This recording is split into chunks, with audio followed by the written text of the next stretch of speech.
Welcome to me Pramila recipes. ఇవాల్టి ఎపిసోడ్లో నేను మీకు చెప్పబోయే రెసిపీ వచ్చేసి ఆలు బోండా అండి.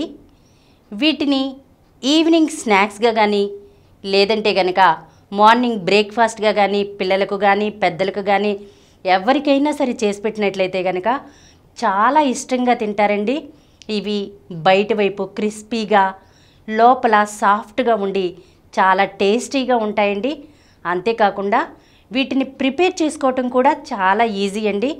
మరి ఇప్పుడు ఆలు బోండాను ఎలా తయారు చేసుకోవాలో ఇప్పుడు నేను మీకు చెప్పబోతున్నాను. జాగ్రత్తగా వినండి. ఒకసారి మీ ఇంట్లో కూడా తప్పకుండా ట్రై చేసి చూడండి. ఇలాంటి స్నాక్స్ అంటే పిల్లలు చాలా ఇష్టంగా తింటారండి. మరి ఈ ఆలు బోండాను తయారు చేసుకోవడం కోసం ముందుగా 1 కప్పు శనగపిండిని తీసుకోవాలండి. దాంట్లోనే 1/2 కప్పు బియ్యపిండిని వేసుకోవాలి. ఈ బియ్యపిండిని వేసుకోవటం మూలంగా మనకి బోండా పైన లేయర్ అనేది క్రిస్పీగా వస్తుందన్నమాట. ఒకవేళ మీకు క్రిస్పీగా అక్కర్లేదు అనుకుంటే కనుక బియ్యపిండిని వేసుకోకపోయినా పర్వాలేదండి. ఇప్పుడు ఇందులో రుచికి సరిపడా ఉప్పు, 1/2 టీ స్పూన్ పసుపు, 1/2 టీ స్పూన్ కారం వేసుకోవాలండి. అలాగే ఇందులోనే 1/2 టీ స్పూన్ వామును నలిపేసి వేసుకోవాలండి. ఇలా వామును వేసుకోవటం మూలంగా టేస్ట్ చాలా బాగుంటుంది. అంతేకాకుండా ఫ్లేవర్ కూడా బాగుంటుందండి. ఇప్పుడు ఇందులో సరిపడా నీళ్ళని తీసుకుని వాటిని కొంచెం కొంచెం పోసుకుంటూ మనం పిండి ముద్దలు లేకుండా పిండిని కలుపుకోవాలండి. ఈ పిండి మనకు మరీ టైట్గా ఉండకూడదు, అలాగని చెప్పేసి మరీ లూజ్గా కూడా ఉండకూడదండి. ఇప్పుడు ఈ పిండిపై మూత పెట్టేసి ఒక 10 నుండి 15 నిమిషాల పాటు మనం ఈ పిండిని నానబెట్టుకుందామండి. ఇప్పుడు స్టఫింగ్ కోసం 3 మీడియం సైజ్ బంగాళదుంపలను తీసుకుని వాటిని ఉడకపెట్టుకుని దానిపై ఉన్నటువంటి తొక్కంతా తీసేయాలండి. తీసి మనం ఈ బంగాళదుంపల్ని కొంచెం రఫ్గా మ్యాష్ చేసుకోవాలన్నమాట. మరీ మెత్తగా చేయకూడదండి. మనం తినేటప్పుడు బంగాళదుంప ముక్క అనేది తగులుతూ ఉంటేనే మనకు టేస్టీగా ఉంటుంది. ఇప్పుడు ఒక రోలు తీసుకుని అందులో 3 పచ్చిమిర్చి, చిన్న అల్లం ముక్క, ఒక 5-6 వెల్లుల్లి రెబ్బలు, 1/2 టీ స్పూన్ ధనియాలు వేసుకుని కచాపచాగా దంచుకోవాలండి. దీన్ని మిక్సీలో వేసుకునైనా సరే చేసుకోవచ్చు. ఇప్పుడు ఒక ప్యాన్ పెట్టుకుని అందులో 1 టేబుల్ స్పూన్ నూనె వేసుకోవాలండి. ఈ నూనె వేడెక్కిన తర్వాత ఇందులో 1/2 టీ స్పూన్ ఆవాలు, 1/2 టీ స్పూన్ జీలకర్ర వేసుకుని మనం వీటిని దోరగా వేగనివ్వాలి.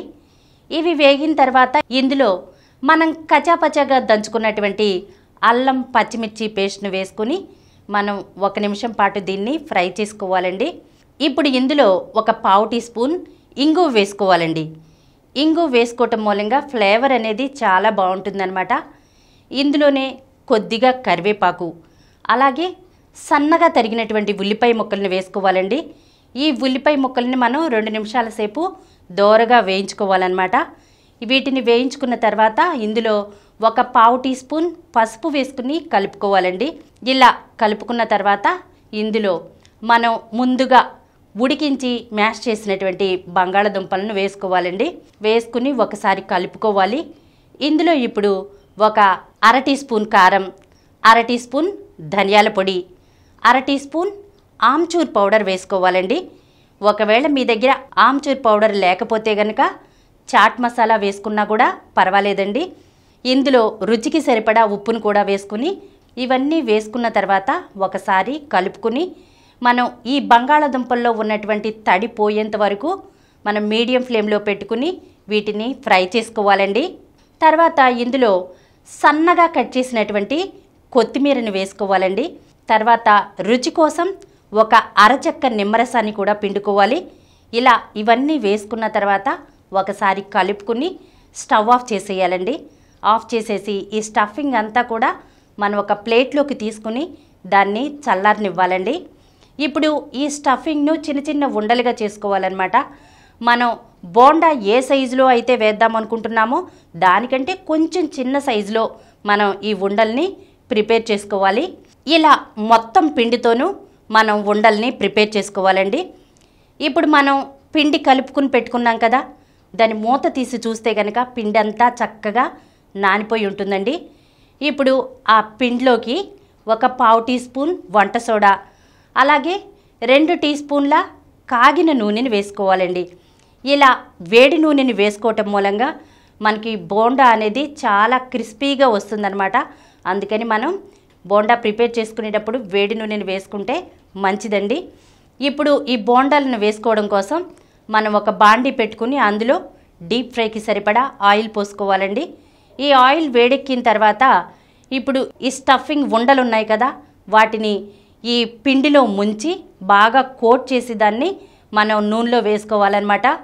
ఇలా ఈ బోండాలను చక్కగా ఒకవైపు వేగిన తర్వాత రెండో వైపు తిప్పి మనం వీటిని గోల్డెన్ బ్రౌన్ కలర్ వచ్చేంత వరకు వేయించుకోవాలండి. అంతేనండి, ఎంతో టేస్టీగా కరకరలాడేటువంటి ఆలు బోండా రెడీ అయినట్లేనండి. వీటిని మీరు ఈవినింగ్ స్నాక్స్ లాగా పిల్లలు స్కూల్ నుంచి వచ్చే టైంకి చేసి పెట్టారంటే కనుక వాళ్ళు వేడివేడిగా ఎంతో ఎంజాయ్ చేస్తూ తింటారండి. ఒకసారి మీరు మీ ఇంట్లో తప్పకుండా ట్రై చేసి చూడండి. మీ అందరికీ కూడా ఈ ఆలు బోండా రెసిపీ తప్పకుండా నచ్చుతుందండి. ఈ వీడియో మీకు నచ్చినట్లయితే మా ఛానల్కు సబ్స్క్రైబ్ చేయండి, లైక్ చేయండి, మీ ఫ్రెండ్స్కి షేర్ చేయండి. ఇలాంటి మరిన్ని వీడియోస్తో మీ ప్రమీల రెసిపీస్లో వచ్చే ఎపిసోడ్లో కలుసుకుందాం.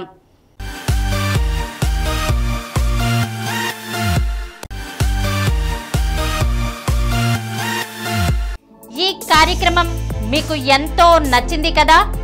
ఇటువంటి మరిన్ని వీడియోల కోసం అనతి కాలంలోనే 20 కోట్ల వ్యూస్ సాధించిన డాక్టర్ సమరం మల్టీ ఛానల్ నెట్వర్క్ సమర్పించు గోరా టేస్టీ వరల్డ్ ఛానల్కు సబ్స్క్రైబ్ చేయండి, లైక్ చేయండి, మీ ఫ్రెండ్స్కి షేర్ చేయండి. అలాగే ప్రక్కనున్న గంట సింబల్ని ప్రెస్ చేయడం మర్చిపోకండి.